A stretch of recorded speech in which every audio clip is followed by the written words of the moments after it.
विरोधियों को इटली से आया संदेश। षड्यंत्र रचने वालों को मेलोनी ने सुनाई खरी खरी। And that is why the left is nervous. And with Trump's victory, their irritation has turned into hysteria. Not only because conservatives are winning, but because conservatives are now collaborating globally. Italy के प्रधानमंत्री Giorgia Meloni एक कार्यक्रम के दौरान left gang पर जमकर बरसी। Meloni ने वामपंथियों को न सिर्फ खरी खरी सुनाई, उनके दोहरे मापदंड पर सवाल उठाए। वहीं मोदी, मेलोनी और ट्रंप की जोड़ी को विश्व का सबसे मजबूत नेतृत्व बताया। When Bill Clinton and Tony Blair created the global leftist liberal network in the 90s, they were called statesmen. Today, when Trump, Meloni, Milei, or maybe Modi talk, they are called a threat to democracy. This is the left's double standard. But we're used to it. We are used to it. Italy के प्रधानमंत्री ने कहा, left gang चाहे जितना झूठा प्रचार कर ले या चाहे कितने भी पैतरे चल ले, अब उनकी हर चाल से पर्दा उठ चुका है। जनता उनके हर झूठ को समझने लगी है। And the good news is, people no longer believe in their lies. Despite all the mud they throw at us, citizens keep voting for us. Giorgia Meloni Washington में आयोजित कंजर्वेटिव पॉलिटिकल एक्शन कॉन्फ्रेंस में video link के जरिए जुड़ी थी। इस दौरान Meloni वामपंथी विचारधारा पर खुलकर न सिर्फ बोली, बल्कि झूठ का प्रचार करने वालों को जमकर लताड़ लगाई। साथ ही उन्होंने दुनिया को एक बार फिर संदेश दे दिया कि मोदी, मेलोनी और ट्रंप की ये दोस्ती अटूट है और विश्व के विकास के लिए बहुत जरूरी भी है। Bureau report, Republic Bharat. Prayagraj Mahakumbh के लिए आज का दिन काफी अहम है, क्योंकि आज का रविवार महाकुंभ का आखिरी रविवार है। ऐसे में महाकुंभ में आस्था का सैलाब उमड़ पड़ा है। भारी संख्या में लोग संगम में स्नान के लिए पहुंच रहे हैं, तो दूसरी तरफ महाशिवरात्रि में होने वाले अंतिम महास्नान की तैयारियां भी शुरू हो गई हैं।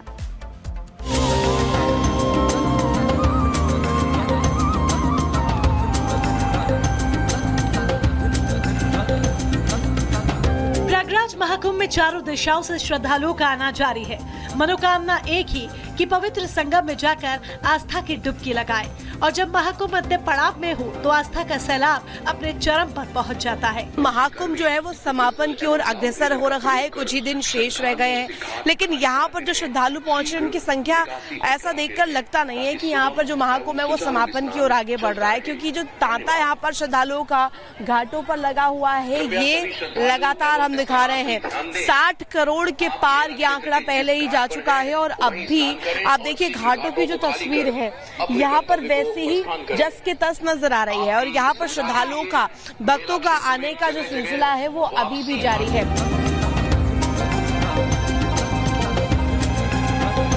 बीतते दिन के साथ यहाँ पर पहुँचने वाले लोगों की संख्या भी बढ़ती जा रही है। हालात ये है कि अब यहाँ पर पिछले कई दिनों से 1 करोड़ से ज्यादा लोग पहुँच रहे हैं और पवित्र संगम में पावन स्नान कर रहे हैं।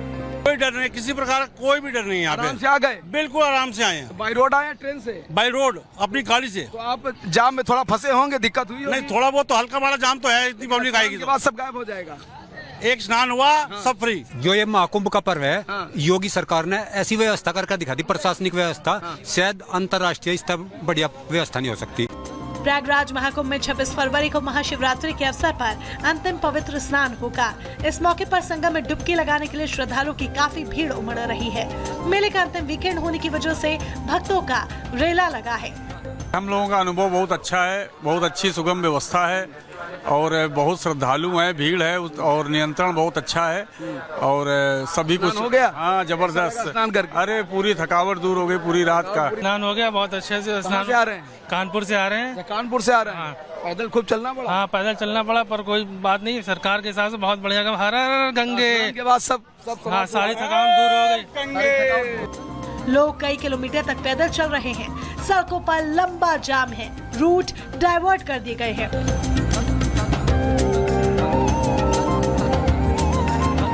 इन तमाम कठिनाइयों के बावजूद लोगों की आस्था में कोई कमी नहीं।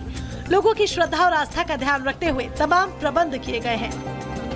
लोगों के संगम में स्नान का आंकड़ा 60 करोड़ के पार हो चुका है। अभी हर रोज 1 करोड़ से ज्यादा श्रद्धालु महाकुंभ पहुंच रहे हैं। ये भीड़ महाशिवरात्रि तक ऐसे ही जुटेगी।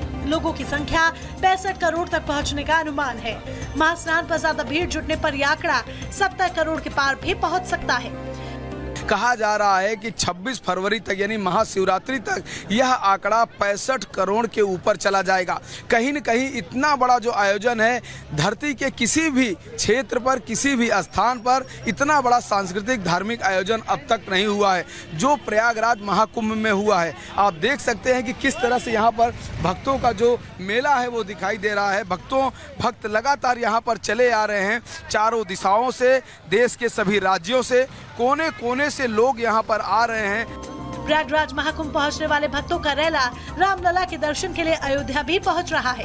अयोध्या में रामलला की झलक पाने के लिए श्रद्धालु दूर दराज से महाकुंभ होते हुए अयोध्या पहुंच रहे हैं।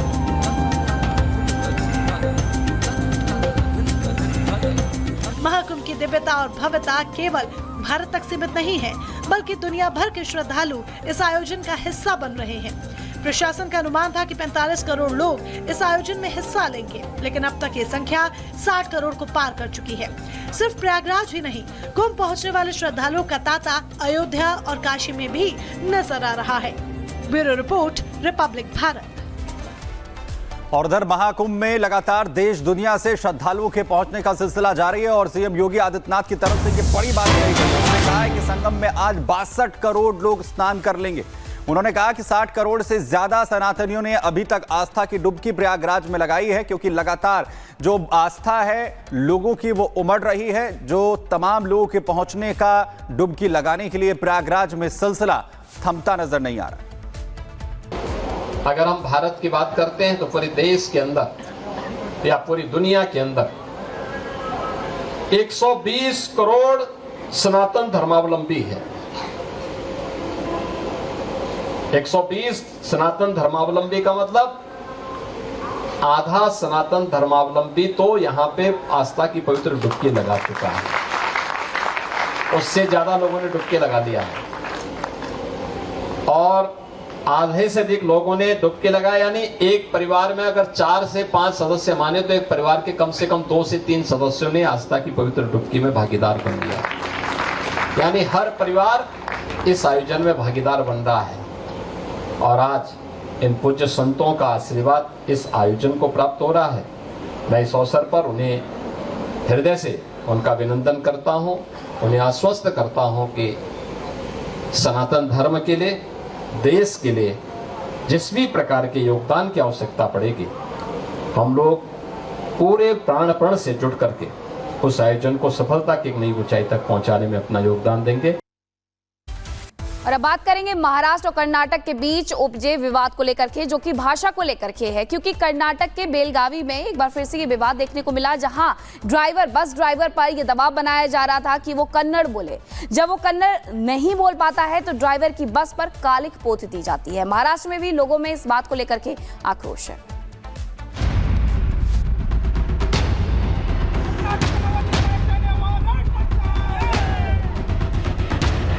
महाराष्ट्र और कर्नाटक के बीच भाषा को लेकर जो चिंगारी सुलगी थी, वो अब धीरे धीरे आग का रूप लेती जा रही है। दोनों राज्यों के बीच विवाद एक बार फिर भड़क उठा है। इस बार मामला इतना गंभीर हो गया कि अब दोनों ही राज्यों ने एक दूसरे के लिए बस की सेवाएं रोक दी है।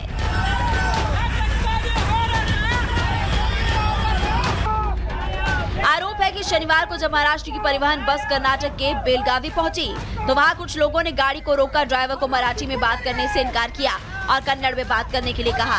और जब ड्राइवर कन्नड़ भाषा में बात नहीं कर पाया तो उसके साथ बदसलूकी की गई। फिर ड्राइवर